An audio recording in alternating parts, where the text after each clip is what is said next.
किशोरी जी ठाकुर जी से बोली आज आप मान लीला करो और सुनो, नेका देर में मानियो मत, खूब मनान दियो मुझको तब मानियो। ठाकुर जी बोले अब आपको श्रम हो गई, हम पे देखो ना जावे, आप ही मान करो हम मनाएंगे। श्री जी बोली नहीं नहीं नहीं आप मान करो हम मनाए। अच्छा, मान लीला का एक नियम है, सूर्यास्त के बाद अगर मना लिया आपने तो आप जीत गए, और सामने वालों नहीं मानो तो जो मान करके बैठो वो जीत गए हो। समझ रहे हैं? मानो श्री जी मान करके बैठी हो, ठाकुर जी को समय है सूर्यास्त से पहले पहले मनाओ, अगर सूर्यास्त तक नहीं मना पाए तो श्री जी जीत गए, और अगर ठाकुर जी ने मना लिया तो ठाकुर जीत गए। तो आज श्री जी बोली आप मान करो मैं आपको मनाऊंगी, और याद रहे आज अच्छे से मान करी हूं। ठाकुर जी बोले रहने दो, श्रम है जाएगा आपको। नहीं नहीं आज आप कर ही लो अच्छे से मान। ठाकुर जी देख लो फिर रोइयो मत। बोले बिल्कुल ना रोऊंगी। ठाकुर जी इतने में गए जाकर के कुंज में और रूठ करके बैठ गए श्री जी से। अब श्री जी उनको मना रही हैं, कभी खीर बना के लेके जामे ठाकुर जी ना पामे, कभी नृत्य करके दिखामे ठाकुर जी ना माने, कभी कोई चुटकुल्ला सुना में ठाकुर जी को ठाकुर जी हंसे ही ना। श्री जी ने हर प्रकार को प्रयास कर लियो कि ठाकुर जी मान जाएं, पर ठाकुर जी नहीं मान। सबरे अपना लिए तरीका, श्री जी तरीका अपना रही हैं, ये कोई सामान्य बात मत समझियो। महाराज किशोरी जी जब चले ना और उनके नूपुरन की जो ध्वनि है ना, वह ध्वनि पे गंधर्व नृत्य करें, सामान्य नहीं है हमारी श्यामा जो। वो मनानो चाह रही हैं तो सोचो कहां कहां प्रस्तुत कर रही होंगी ठाकुर जी के आगे, लेकिन ठाकुर जी नहीं मान रहे। संध्या को समय है गो और मनाते मनाते श्री जी हार गए। श्री जी बोली मैं तो हार गई श्याम सुंदर, मान ही नहीं रहे हो, अब चलो ठीक है आप जीते मैं हारी। अब कायदे से ठाकुर जी को उठ के हंसना चाहिए, कहनी चाहिए मैं जीत गया। ठाकुर जी उठे और सीधे अपनी गैया लेके नंद भवन को चल दिए, मान में ही है। श्री जी बोली ये तो ठीक ना है, संध्या है गई आपने मान लीला विश्राम क्यों ना करी। ठाकुर जी गुम सुम चुप बिल्कुल मौन अवस्था में चलते ही चले गए। श्री जी मनाती जा रही हैं, ठाकुर जी माने ही नहीं। और लाल जी सीधे नंद भवन में भीतर चले गए और जाके अपना भोजन पानी करके विश्राम कर गए। पूरी रात श्री जी को नींद नहीं आई, और दिन की प्रतीक्षा करें कल हमें कल बताऊंगी इन्हें, ऐसे कैसे कर लियो।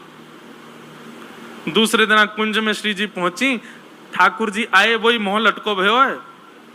श्री जी आई वही ये तरीका ना है, जे मान लीला को कोई नियम ना है, रात में आप बिना मान लीला विश्राम किए चले गए और सवेरे तो फिरते मान कर रहे हो, जे कोई तरीका है।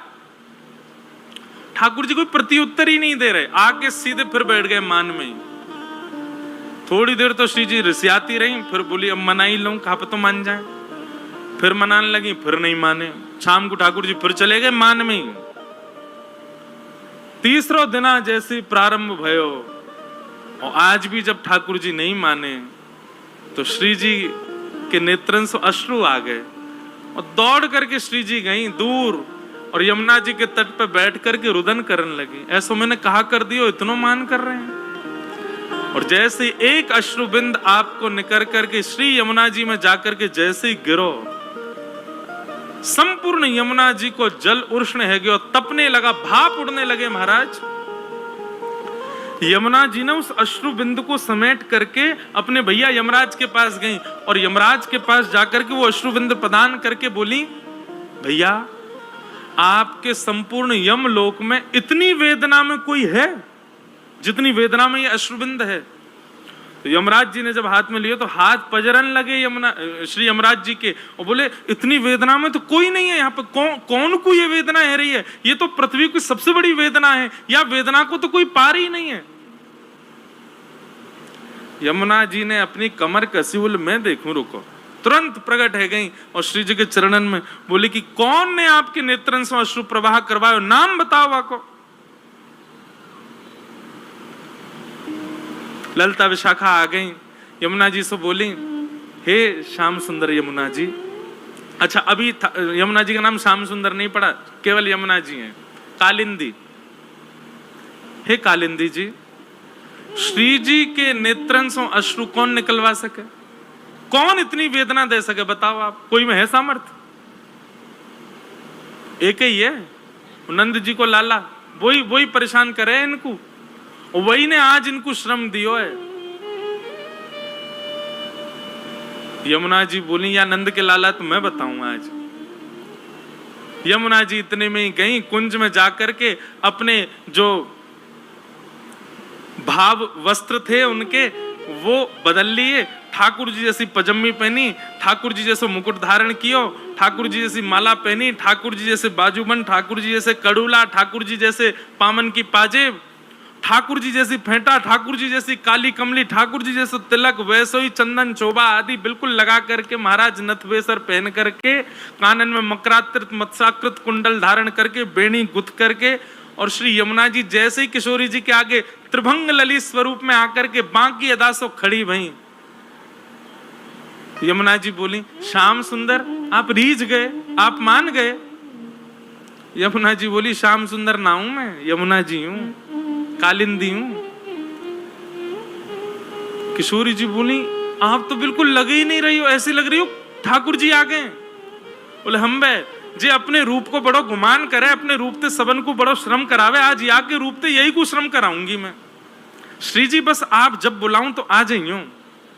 बहुत मधुर कथा। ठीक है, अब ठाकुर जी तो मान करे बैठे कुंज में, इतने में ही वही टेढ़ी मेढ़ी ललित गति चाल, टेढ़ी मेढ़ी चाल, बेणी कभी घुमा रहे हैं कभी कभी, जैसे ठाकुर जी चले वैसे यमुना जी चलती भई आई। और नूपुरन की छम छम छम ठाकुर जी ने जैसे सुनी, ठाकुर जी बोले, जे तो मेरे नूपुरन की आवाज है, आ कहां रही है? पीछे मुड़ करके जैसे ही देखी तो महाराज दूसरे श्याम सुंदर घूम रहे हैं। किशोरी जी बोली, अरे ये तो श्याम सुंदर है। श्याम सुंदर ने जैसे देखो, बोले दूसरे श्याम सुंदर, ये कहां थे आगो? ठाकुर जी गए सामने जाके खड़े है गए, तुम कौन? यमुना जी बोली, हम नंद नंदन। ठाकुर जी बोले, नंद नंदन तो मैं हूं। वो तुम नकली हो, असली मैं हूं। ठाकुर जी बोले, अच्छा मुंह पे कारी कमरी है? यमुना जी बोले, मुंह पे हुए। ठाकुर जी बोले, मुंह पे बंसी बजानो आवे? यमुना जी बोली, मुंह पे हुआ आवे, बजा के दिखा दे। सब बात जो जो ठाकुर जी ने कही यमुना जी ने सब सिद्ध कर दें। अब यमुना जी अंत में बोली, एक बात बची, वही से सिद्ध होगो कि असली नंदनंदन कौन है। बोले, कहा? बोले, वंशी बजाऊं और किशोरी जी आके बगल में खड़ी है जाए, जाके समझो वही असली नंदनंदन है। अब ठाकुर जी सोचे, मैं तो मान करके बैठा हूं, मेरे बुलावे तो आमेंगी नहीं वो। यमुना जी ने जैसी टेर बजाई, इतने में श्री जी निकल करके आई और कुंज से आकर के यमुना जी के कंधा पे ऐसे सर रख करके वो खड़ी है गई। ठाकुर जी के तो आंसू निकल आए, श्री जी मैं हूं असली नंदनंदन, जे कोई दूसरो है? अरे तुम जाके बगल में मत आओ, यहाँ आ जाओ। श्री जी यमुना जी से बोली, पता ना कौन भैलूपिया डोलैया, हटाओ यहाँ थे। ठाकुर जी के, दूर हट जा, चल हम हैं असली। ठाकुर जी तो जैसे ही भाव में आ गए, श्री जी के चरण पकड़ लिए, आज के बाद कभी मान नहीं करूंगा, वचन दे रहा हूं, कोई बात आपको बुरी लगे आप मान करियो, मैं मनाऊंगा, और मो कोई बात बुरी लगेगी तो भी मैं आके बता दूंगा, श्री जी मुझको ये बात बुरी लगी है, मान करो, मैं ही मनाऊंगा। ठाकुर जी, श्री जी को कोई बात बुरी लगे तो भी श्री जी मान करें, ठाकुर जी को कोई बात बुरी लगे तो भी श्री जी मान करें। ठाकुर जी के मान अधिकार है ही नहीं। जब ठाकुर जी ने क्षमा मांग ली, सो यमुना जी गई, ठाकुर जी को उठा के हृदय से लगाया और बोले, अरे नंदन आप ही हो, बस आज के बाद हमारी श्यामा जी को श्रम मत दियो, और बगल में ले जाके खड़ो कर दियो। आज ये युगल को मिलन करावे के लिए ठाकुर जी ने यमुना जी को हाथ पकड़ के कही, आज हम आपसे एक वस्तु चाहे। बोले, कहा? आज के बाद आप यही श्रृंगार में रहोगी, मुकुट पहन करके, पीताम्बरी पहन करके आप मेरे ही श्रृंगार में रहो, और आज के बाद कोई भी यमुना महारानी की जय नहीं, श्याम सुंदर श्री यमुने महारानी की। श्याम सुंदरा हैं, बिल्कुल ठाकुर जी जैसी हैं, देखो देख खड़ी, वैसे ही कमल लेकर के, वैसे ही मुकुट, वैसी ही माला, वैसी सबरो स्वरूप, श्री यमुना जी वैसे ही रहे में जैसे ठाकुर जी। बड़ी कथाएं, मान लीला में इतनी कथाएं यमुना जी की। यमुना जी को प्रणाम। भगवान को ब्याह हुआ। ऐसे भगवान के 8 ब्याह भये और यही भगवान की अष्ट पटरानियां हैं। भौमासुर नाम का एक दैत्य था, उसके यहाँ 16,000 राजकुमारियां बंदी थीं। 16,100 राजकुमारियों को ठाकुर जी ने मुक्त करके उनसे भी ब्याह किया। 16,108 भगवान के ब्याह हुए। भगवान ने किसी स्त्री विशेष से ब्याह नहीं किया। भगवान की प्रथम अष्टपटरानियां 8 प्रकृति हैं। प्रकृति के 8 अंग कौन कौन से? पृथ्वी, जल, अग्नि, वायु, आकाश। हमारे भीतर 4 तत्व हैं, उनमें से 3 तत्व मन, बुद्धि और अहंकार। ये भगवान की 8 पत्नियां। इन 8 पत्नियों में कोई जल तत्व है, कोई अग्नि तत्व है, कोई पृथ्वी तत्व है, कोई वायु तत्व है, कोई मन तत्व है, कोई आत्मा तत्व है। और 16,100 जो पत्नियां हैं भगवान की, ये हमारे वेदन के वो मंत्र हैं जिन मंत्रन से ठाकुर जी की उपासना की जाए। उपासना कांड के मंत्र हैं। इस प्रकार भगवान ने 16,108 ब्याह किए। आगे भागवत में राजा नृण की कथा आती है। एक नृण नाम के राजा थे, वो दानवीर थे। उनसे एक दान में अपराध बना, जिसके कारण उनको कृकलाश गिरगिट बनना पड़ा। भगवान ने फिर उन पर अनुग्रह किया। नारद जी भगवान की ग्रहचर्या देखने के लिए आए और भगवान की ग्रहचर्या दिनचर्या देख करके नारद जी को अनुभव हुआ, भगवान 16,108 पत्नियों के साथ एक साथ अलग अलग भवनों में एक ही समय पर एक साथ निवास करते हैं। मतलब द्वारिका में ठाकुर जी एक रूप में नहीं रहते, 16,108 रूप धारण करके सब पत्नियों के साथ रहते हैं। नारद जी गए तो इस भावना से थे कि कोई पत्नी शिकायत करेगी कि ठाकुर जी मेरे संग नहीं रहते, वही के संग रहे मैं। पर सब पत्नियों ने एक ही शिकायत करी, बोले कहा मोए छोड़ के जामे ही ना है, पूरे दिन मेरे पास ही रहे मैं। ऐसी भगवान की ग्रहचर्या दर्शन किया। अंत तो गत्वा नारद जी ने ठाकुर जी को प्रणाम करके कहा, आप जैसे आप ही हो, कोई नहीं हो सकता। बंधु, कृष्ण लीला करणीय नहीं है। मैं फिर कहूं, आप कर नहीं सकते भगवान कृष्ण ने जो किया है। कृष्ण लीला अनुकरणीय है। जो कह रहे हैं वो करो। भगवान ने कृष्ण लीला में हजारों बार कहा कि मैं भगवान हूं, मैं परमात्मा हूं, मेरी शरण में आओ। राम लीला में एक बार भी नहीं कहा भगवान ने, क्योंकि वहां पूर्ण मानवों की तरह ठाकुर जी लीला कर रहे हैं और यहां पूर्ण भगवान और मानव दोनों बन करके लीला कर रहे हैं। अद्भुत लीला है ठाकुर जी की। नारद जी की ग्रहचर्या का दर्शन, फिर आगे भगवान की नित्यचर्या, दिन से लेकर रात्रि तक ठाकुर जी की दिनचर्या क्या होती है वो सब बताया गया। फिर राजसूय यज्ञ की चर्चा, और वहां भगवान जरासंध का अंत कराने के लिए गए। साथ में अर्जुन और भीम को लेकर के गए। बहुत अच्छी कथा है। यही जरासंध जिसने मथुरा पर चढ़ाई की थी, इसको भगवान ने 18 बार 16 बार इसकी सेना को मार दिया, उसको नहीं मारा। और 17वीं बार जब वो आया तो भगवान रण छोड़ के भाग लिए। आज उसी जरासंध ने 20,000 राजकुमारों को बंदी बना रखा था। भगवान को जब ये बात पता चली तो भगवान अर्जुन और भीम के साथ जरासंध के यहां रूप बदल करके गए, ब्राह्मण का रूप धारण करके। क्योंकि जरासंध का नियम था कि वो ब्राह्मणों को मुंह मांगा दान देता था। जैसे दोनों गए, आपने जाकर के वरदान मांगा। जरासंध ने कहा मांगो क्या चाहिए, तो कहा कि युद्ध दो। जरासंध हंस करके बोले क्षमा करना, ब्राह्मण कभी युद्ध नहीं मांग सकता, आप कोई और हो, रूप दिखाओ।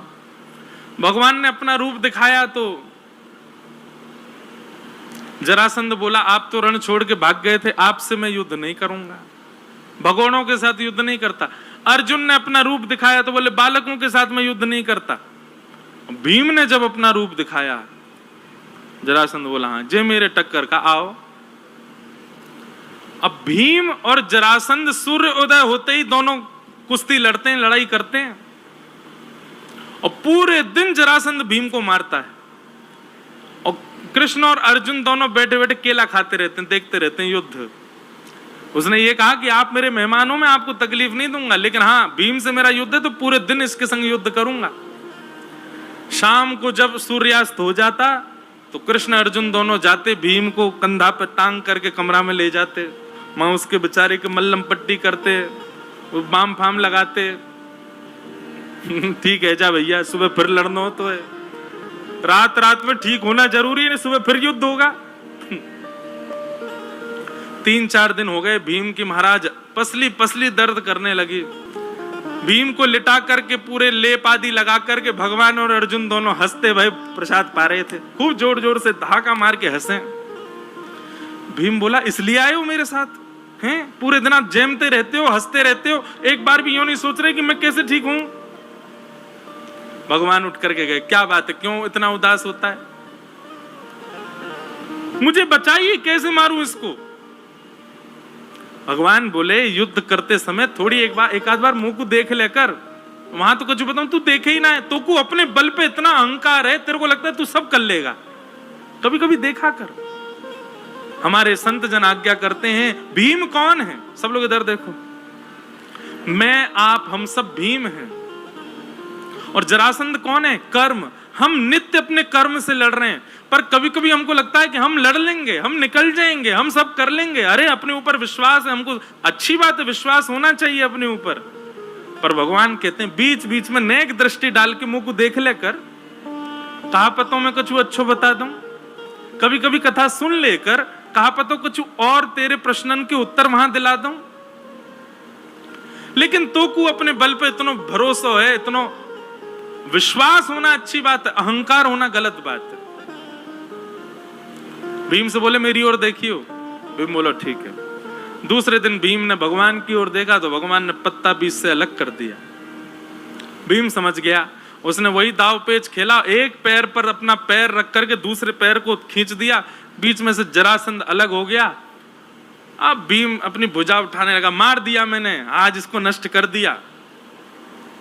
भगवान बोले पीछे देख, पीछे देखी तो फिर खड़ा हो गया, फिर दिए महाराज घुमा घुमा के मारे। रात में बेचारा फिर गिर गया, भगवान फिर लाद के लाए उसको कमरा में, फिर बाम फाम लगाए। भीम बोला आज तो आपकी ओर देखा था मैंने। भगवान बोले देखा था, पर मैं जीतूं इस भावना से देखा था। मानव का अधिकार कर्म पर है, फल पर नहीं। फल की कामना से मेरे पास मत आ, केवल अपने कर्म को सुदृढ़ मैं कर सकूं इस भावना से मेरे पास आ। नाथ मैं ये करने जा रहा हूं, बस मैं अच्छे से करूं, फल क्या मिले भगवान बोले वो मेरे हाथ में, उसकी चिंता मत करो। तैने मेरी ओर किस भावना से देखा कि फल क्या चाहिए? फल चाहिए, जीतना है, फल की कामना नहीं। भीम बोला ठीक है, शरणागति भाव से देखना। दूसरे दिन भीम ने शरणागति भाव से देखा कि हे नाथ मुझे जीत की चिंता नहीं, मुझे हार की चिंता नहीं, बस मैं जो युद्ध कर रहा हूं इसमें मुझे गति प्राप्त हो, जो भी मिले बस मिले। भगवान की ओर देखा, भगवान ने पत्र अलग करके विपरीत दिशा में फेंका। समझ गया, बीच से जरासंध को अलग करके विपरीत दिशा में फेंका और जरासंध का वध हो गया। तो कर्म रूपी जरासंध से हम सब भीम लड़ रहे हैं, पर अहंकार वश होकर के लड़ रहे हैं। ठाकुर जी की ओर कभी कभी दृष्टि डाला करो, कथा में कभी कभी आके बैठा करो, क्या पता कोई ऐसा सूत्र मिल जाए जिससे आप अपने जीवन के जरासंध को नष्ट कर सको। भगवान ने जरासंध का वध कराया, 20,000 राजकुमारों को वहां से मुक्त करके सीधे हस्तिनापुर गए और वहां पर राजसूय यज्ञ में जाकर के पांडवों का यज्ञ पूर्ण कराया। अब आगे कथा आती है, सूर्य ग्रहण पड़ा, भगवान कुरुक्षेत्र गए, वहां ब्रजवासियों से मिले। सूर्य ग्रहण के समय ब्रजवासी भी गए थे और वहां से द्वारिकावासी भी आए थे। तब भगवान का ब्रजवासियों से कम से कम 110-115 वर्ष बाद मिलन हुआ ब्रजवासियों के साथ। बड़ी करुण और बड़ी मधुर कथा है, उसमें ज्यादा प्रवेश नहीं करेंगे। अब यहां से कथा प्रारंभ होती है। भगवान के एक सखा हैं जिनका नाम है सुदामा। कि कृष्णस्यासीत् सखा कश्चित् ब्राह्मणो ब्रह्मवित्तम विरक्त इंद्रियार्थेषु प्रशांतात्मा जितेंद्रिय। भगवान के एक सखा हैं, क्या नाम है? सुदामा। हमने कितने सखा बताए भगवान के? 3। सखा इससे ज्यादा बनाना भी नहीं कभी, बहुत ज्यादा सखा नहीं होने चाहिए। और सखा हों तो ऐसे ही हों जैसे भगवान के 3 सखा हैं।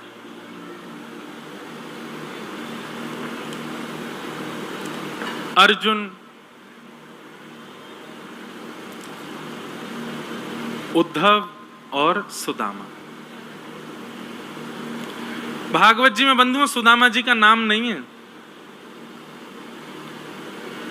केवल ब्राह्मण कहकर के संबोधित किया। भगवान का एक सखा ब्राह्मण था, एक ब्राह्मण सखा था। क्योंकि वे नित्य भगवान के नाम को ही अपना दाम मानते थे, अपना सर्वस्व मानते थे, इसलिए विद्वत जनों ने उनका नाम सुदामा बताया। यथा नाम तथा गुण। मैंने कहा ना, प्राचीन काल में लोगों के नाम ऐसे नहीं रखे जाते थे, उनके गुण के अनुसार नाम होते थे, इसलिए उनका नाम सुदामा। एक ही गुरुकुल में पढ़े, भगवान श्री कृष्ण के साथ में 24 घंटा संग रहे। सखा और मित्र 2 होते हैं। स खादति स खेलति या सा सखा, और यदा कदा मिलती या सा मित्र। कभी कभी मिले, काम पड़ने पर मिले, जरूरत पड़ने पर मिले, वो मित्र है। और जो संग में ही रहे, संग ही खाए, संग ही सोए, एक ही वस्त्र दोनों पहन लेते हैं, उसको कहते हैं सखा। सुदामा जी सखा हैं भगवान के। ऐसे श्री सुदामा जी। पावन कथा सबने सुनी है सुदामा जी की, पर मैं कुछ कुछ भाव उनके जो विशिष्ट हैं वो कह दूं। नवदा भक्ति में एक भक्ति का नाम है सख्य भक्ति, और सख्य भक्ति पर अधिकार हमारा नहीं होता। हम बाकी की सारी भक्ति ठाकुर जी की कर सकते हैं, पर सख्य भक्ति हम तभी कर सकते हैं जब ठाकुर जी हमसे रीझे हुए हों। भाई सखा आप किसी को तभी बना सकते हो जब सामने वाला आपसे रीझा हुआ हो। बिना उसकी अनुमति के आप उसको सखा नहीं बना सकते।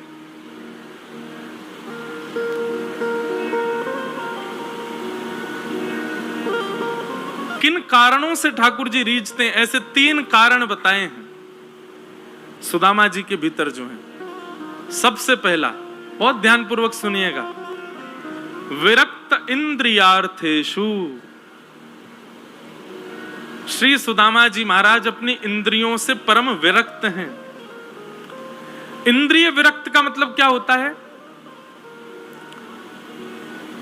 जो अपनी इंद्रियों की इच्छा पूरी ना करे उसको इंद्रिय विरक्त कहते हैं।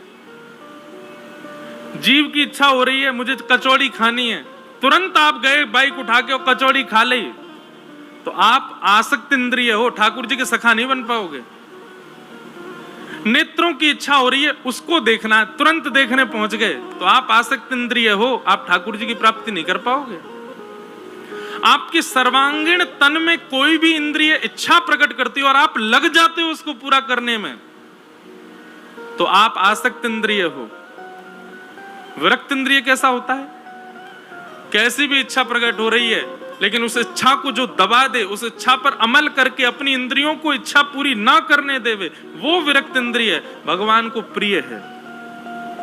भगवान उसको भक्त नहीं बनाते, सखा बना लेते हैं अपना। अच्छा, इसके पीछे कारण क्या है? विरक्त इंद्रिय ठाकुर जी को प्रिय क्यों? भगवान कहते हैं भैया सखा बन जाएगा तो मेरे संग रहेगो, और मैं तो पूरी दुनिया में जाऊं, भक्त जो पवावे सो पाऊं, कभी अपनी रसना को भावना रखूं। भक्त जो दे देगो मेरे काज स्वीकार है। और कर्मा भाई है, वो बिना नहाए धोए खिचड़ी बनावे, और कहां तक कहें महाराज, दांतुन करती वही खिचड़ी बनावे।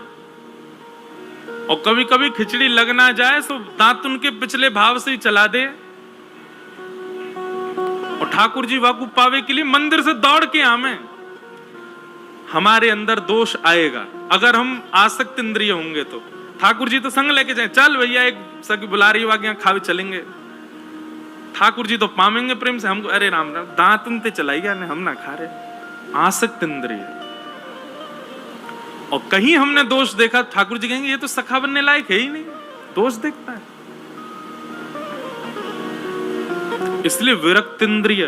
ठाकुर जी के सखा बनना है तो पहले इंद्रियों पर विजय करो।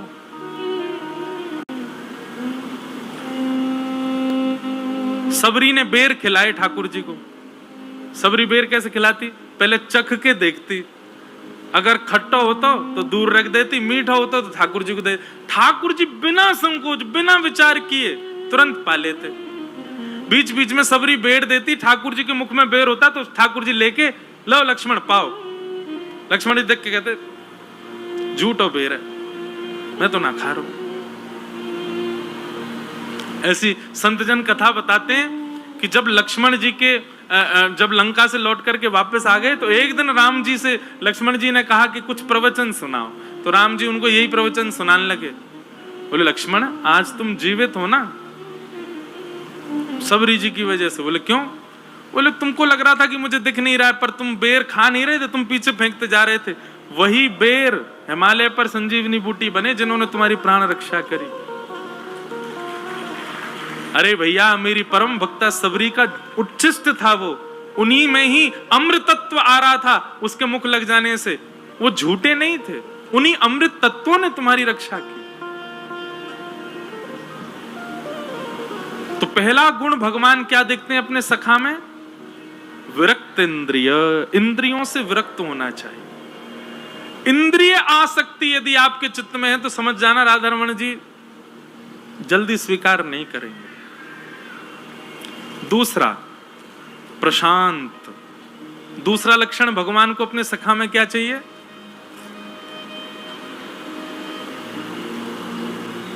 क्या चाहिए? प्रशांत। अभी स्थिति क्या है? हम बोलते रहते हैं ठाकुर जी प्रशांत रहते हैं, चुपचाप सुनते रहेंगे यूं ही बैठे बैठे। कछु सुना दो, भजन सुनाओ, कीर्तन सुनाओ, कछु उल्टो सीधो सुना दो, बढ़िया सुना दो, बुरो सुना दो, कभी नाराज है जाओ, प्रसन्न है जाओ, ठाकुर जी यूं ही बैठे रहेंगे। लेकिन भगवान को सखा कैसा चाहिए? बोले जो अपनी नहीं सुनावे मेरी सुने। क्षमा करना, ये 3 घंटा 4 घंटा कथा होती, आप सब प्रशांत हो जाते हो, आप सब बोलते नहीं हो, सुनते हो। जैसे 4 घंटे आप कथा में रहते हो ऐसे जीवन में रहने लग गए तो ठाकुर जी आपको सखा बना लेंगे। ये बात सत्य है। कम बोलो। 2 चीजों से आयु घटती है हमारी, एक तो बहुत खाने से और एक बहुत बोलने से। इन दोनों पर थोड़ा बेग लगाओ, बोला भी कम करो, खाया भी कम करो। और अब एक नियम बना लो भैया, इतना समय निकल गए हो, इतने बड़े बूढ़े रहते जा रहे हो सबरे, अब एक नियम बना लो, जब बोलो सो हरि चर्चा। जब बोलो सो तो वो वही बोलो जो ठाकुर जी से संबंधी हो, उसके अतिरिक्त कुछ नहीं।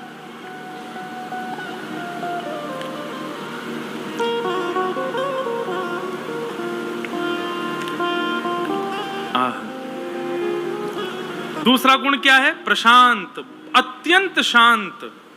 कम बोलने वाला व्यक्ति भगवान को अपना सखा लगता है। और तीसरा है जितेंद्रिय। अब यहां विरक्त इंद्रिय और जितेंद्रिय लगभग एक से लगते हैं, पर नहीं। जितेंद्रिय की एक अद्भुत व्याख्या हमारे संतजन करते हैं। जितेंद्रिय का अर्थ क्या है? बोले अपनी इंद्रियों को केवल वह वस्तु प्रदान करे जो ठाकुर जी को अर्पित हो चुकी है, उसके अतिरिक्त कुछ भी नहीं।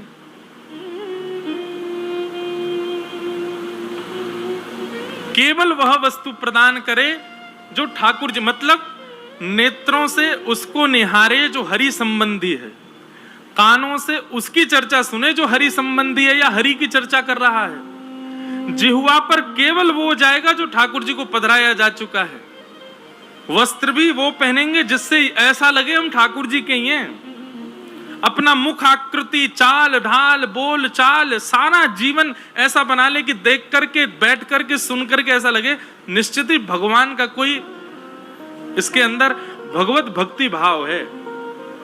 प्रत्येक इंद्रिय को केवल भगवत संबंधी वस्तु प्रदान करे, भगवत संबंध के अलावा और कुछ भी सेवन ना करे, वो जितेंद्रिय।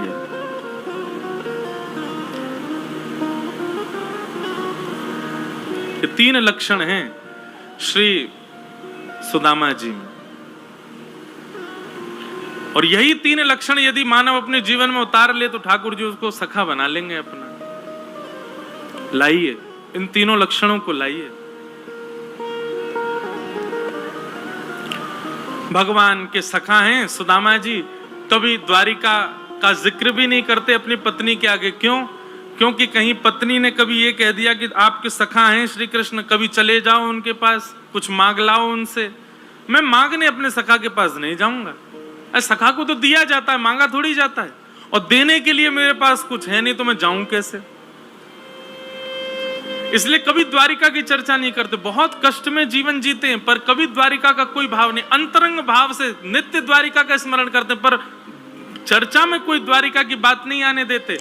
कभी लीला सुनाते भी हैं तो बाल्यकाल की लीला सुनाते हैं, द्वारिका का नाम नहीं लेते। कहीं द्वारिका के स्मरण से पत्नी के मन में ये ना आ जाए कि चलो जाओ आप भी द्वारिका होके आओ। पर एक दिन सुशीला के मन में आया और उसने जाकर के सुदामा जी से हट पकड़ ली कि आप अपने सखा कृष्ण से मिलने जाइए। सुदामा जी बोल रहे हैं कि अयम ही परमो लाभो उत्तम श्लोक दर्शनो। अरे मैं नित्य श्याम सुंदर का दर्शन करता हूं अपने चिंतन में ही, वहां जाने क्या। अरे सुशीला मैं अभी बता रहा हूं, आज नीले वर्ण के वस्त्र पहने लाला ने, आज ऐसा मुकुट पहनो है, आज ऐसा पटका पहनो, और तू दावो कर ले, कोई सब पूछ ले, अगर कोई द्वारिका में हो और द्वारिका से आया हुआ सब पूछ ले, ऐसा ही श्रृंगार होगा आज। मुकु नित्य दर्शन होवे लाला को, मुकु जावे की कहां आवश्यकता। बंधु ये बात सत्य है कि जब आपका चिंतन सुदृढ़ हो जाता है ना, आप मथुरा बैठे बैठे चिंतन करो, आज वृंदावन बिहारी लाल जी ने ऐसी पोशाक पहनी होगी, आज वृंदावन बिहारी लाल जी का ऐसा श्रृंगार होगा। दोस्तों, एक पानी की बोतल की कीमत कब तक रहती है? जब तक उसके अंदर पानी होता है। एक बार पानी पीने के बाद दो बोतल को ऐसी माला होगी। आप चिंतन करोगे, चिंतन सुदृढ़ होगा, मन पवित्र होगा, तो निश्चित आपके चिंतन में वही स्वरूप आएगा जो वास्तव में बिहारी जी का होगा।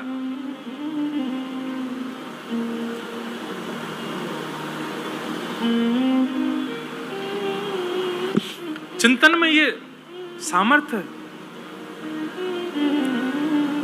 हमारे पंडित श्री गया प्रसाद जी महाराज और उड़िया बाबा दोनों को इतना प्रेम कि पंडित जी महाराज को खांसी होती, उड़िया बाबा दूर बैठे बैठे अचानक से स्तब्ध हो जाते और वहां बैठे लोगों से बोलते, अरे पंडित जी महाराज को खांसी आ रही है। इतनी दूर से उनको पता चल जाता था।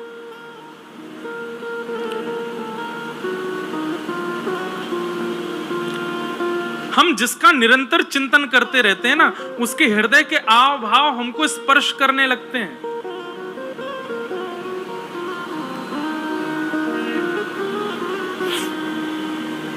लेकिन पत्नी के बार बार कहने पर सुदामा जी महाराज गए। चलते चलते 7 दिन बीत गए, पर रास्ता भटक गए। दूर नगरी, बड़ी दूर नगरी, दूर नगरी, बड़ी दूर नगरी।